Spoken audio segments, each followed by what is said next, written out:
बिस्मिल्लाहिर्रहमानिर्रहीम वस्सलातु वस्सलामु अला रसूलिल्लाहिल अमीन व बाद। मुहतरम इस्लामी भाइयों, अल्लाह के नबी जनाब मुहम्मदुर रसूलुल्लाह सल्लल्लाहु अलैहि वसल्लम एक मरतबा सहाबा किराम की मजलिस में बैठे हुए थे। सहीहैन की रिवायत है। तो अल्लाह के नबी सल्लल्लाहु अलैहि वसल्लम ने पहले जो लोग गुज़र चुके हैं अम्बिया में से उनका तज़किरा किया। किसी के साथ एक आदमी होगा क़यामत में, किसी के साथ दो, किसी के साथ बड़ी जमाअत।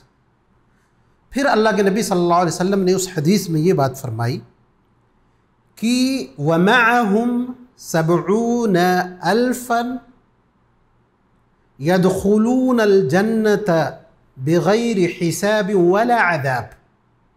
उम्मत मुहम्मदिया में से 70,000 लोग ऐसे होंगे कि बग़ैर हिसाब के और बग़ैर अज़ाब के वो जन्नत में आप कह सकते हैं डायरेक्ट जाएंगे।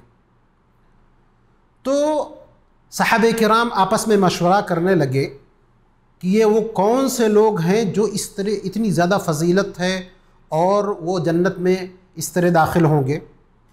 फिर अल्लाह के नबी सल्लल्लाहु अलैहि वसल्लम वापस लौट करके उनके पास आए और कहा, हुमुल्लज़ीना ला यस्तरक़ून वला यक्तऊन वला यततय्यरून व अला रब्बिहिम यतवक्कलून।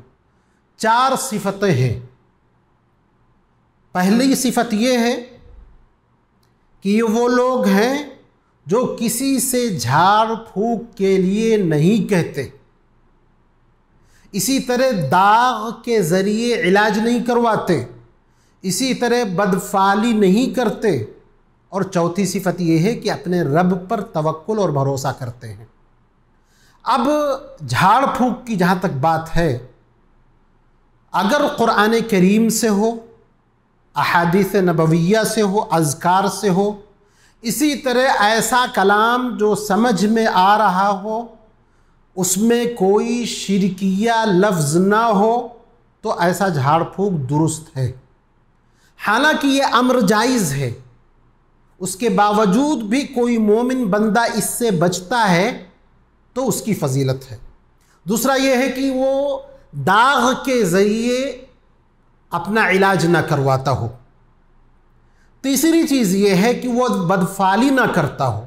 बदफाली का मतलब ये है कि आप रास्ते में निकले, बिल्ली गुज़र गई, कोई चीज़ अनहोनी हो गई आपके सामने, तो आप ये कहो नहीं नहीं मेरे लिए बुरा होगा, मैं नहीं जा सकता। इस्लाम में इसकी सख्त वईद है। अल्लाह के नबी जनाब मुहम्मद रसूलुल्लाह सल्लल्लाहु अलैहि वसल्लम ने एक हदीस में फ़रमाया है कि इस्लाम में मनहूसियत और बदफाली नहीं है। अगर मनहूसियत होती तो 3 चीज़ों में होती, घरों में, बीवियों में और सवारी में, लेकिन इस्लाम में है ही नहीं। इस्लाम में क्या है? अल्फ़अलुल हसन, नेक कौल है।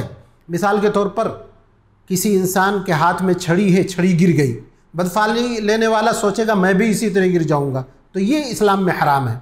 लेकिन अच्छा फ़ाल और नेक शुगुन लेने वाला क्या बोलेगा कि मेरे दुश्मन इसी तरह गिर जाएंगे जिस तरह मेरी छड़ी गिरी है। तो इस्लाम में इस चीज़ को बहुत ज़्यादा महबूब समझा गया है। अल्लाह के नबी जनाब मुहम्मद रसूलुल्लाह सल्लल्लाहु अलैहि वसल्लम ने बेशुमार मौके पर नामों से नेक शुगुन लिया है। तो हमको क्या करना है? नेक शुगुन लेना है। व अला रब्बिहिम यतवक्कलून। और चौथी सिफत ये कि ये लोग अल्लाह के ऊपर भरोसा करते हैं, अपने रब पर भरोसा करते हैं। मतलब ये कि असबाब इख्तियार करते हैं। कोई भी अमल करना हो तो उसका सबब इख्तियार करते हैं, फिर उन असबाब को मुसब्बिबुल असबाब से जोड़ देते हैं। तो इसको तवक्कुल बोलते हैं। ऐसा नहीं कि इंसान बैठा है आराम से और अल्लाह पर तवक्कुल कर रहा है कि मेरे पास खाना आएगा, पीना आएगा, सामान आ जाएगा, तो इसको तवक्कुल नहीं कहते हैं। इसको हज़रत उमर रज़ियल्लाहु अन्हु की ज़बानी मुतवाकिल कहते हैं, यानी दूसरों के ऊपर बोझ। एक आदमी आया अपना ऊँट छोड़ करके अल्लाह के नबी सल्लल्लाहु अलैहि वसल्लम के पास।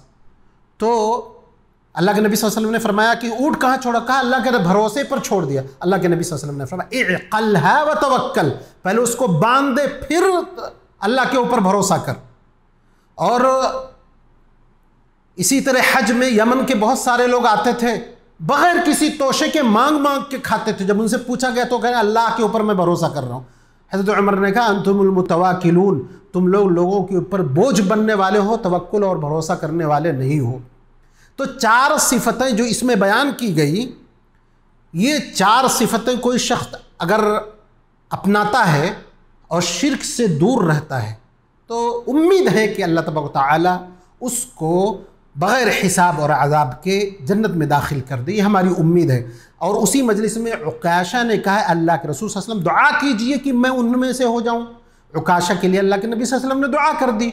दूसरे सहाबी जब खड़े हुए, अल्लाह के नबी सल्लल्लाहु अलैहि वसल्लम ने मना कर दिया, सबक़क बिहा उकाशा, क्योंकि इस तरह एक दरवाज़ा खुल जाता, हर आदमी यही कहता। तो आप इससे सहाबा किराम रिज़वानुल्लाहि अलैहिम अजमईन की जो रग़बत थी उसको भी देख सकते हैं। तो ये चंद चीज़ें हैं इस हदीस में। अल्लाह तबारक व तआला से दुआ है कि अल्लाह तबारक व तआला हमको भी उस ज़ुमरे में शामिल कर ले जो ज़ुमरा जन्नत में बग़ैर हिसाब और अज़ाब के दाखिल होगा। आमीन व आखिरु दअवाना अनिल हम्दुलिल्लाहि रब्बिल आलमीन।